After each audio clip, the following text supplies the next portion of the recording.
The clever strategic reason why Ukraine doesn't use heavy NATO weapons, yet. The Ukrainian army slowly but inexorably recovered the occupied territories. In 2 weeks, they have retaken 7 towns and nearly 35 square miles.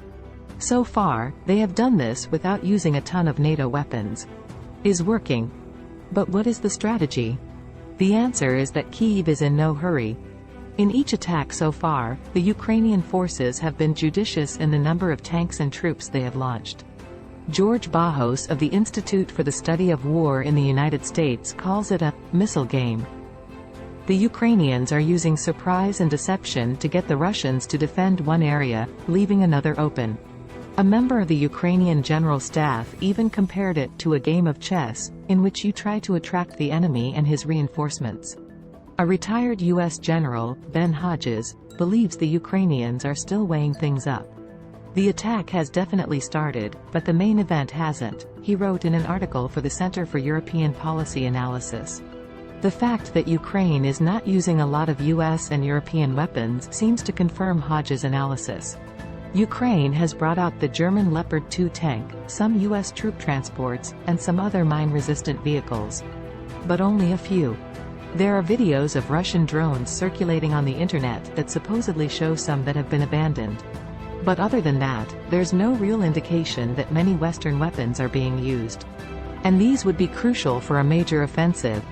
No one has seen the British Challenger 2 tank, the Swedish-made CV9040 infantry fighting vehicle, or the American Stryker armored vehicle. And we haven't seen the German Marder infantry fighting vehicle or the Gepard anti-aircraft tank either. These NATO vehicles would be very useful. If they had used the CV9040, the Stryker, the Marder and the Gepard, they could have avoided or at least reduced last week's losses. These vehicles come with all sorts of useful sensors, optics, and targeting equipment. They have thermal cameras and air defense radars. And tanks are not old news. They continue to play an important role in combined warfare that includes infantry, artillery, air defense, and air forces. When everyone works together, tanks don't just add more firepower.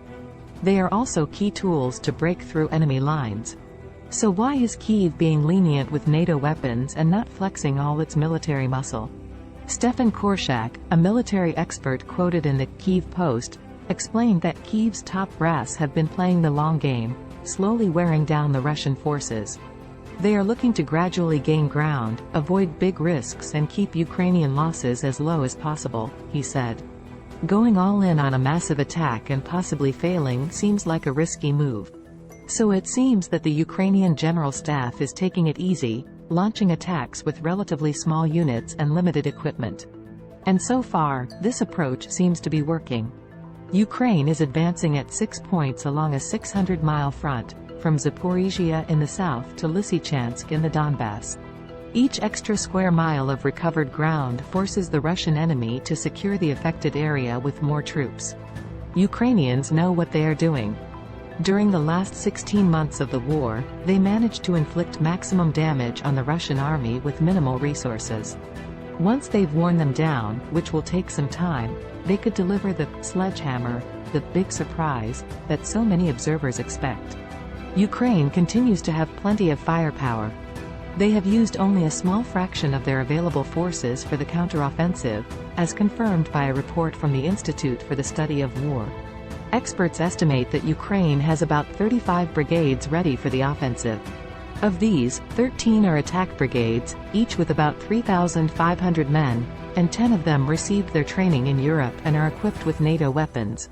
This includes 200 tanks, 152 artillery guns and some 867 armored personnel carriers and combat vehicles. So is this counter-offensive a game of cat and mouse? An element of surprise would fit well with that.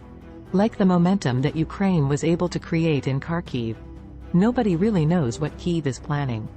Perhaps Washington will finally give the green light to the use of the ATACMS long-range missiles that are said to be already stored in Ukrainian warehouses.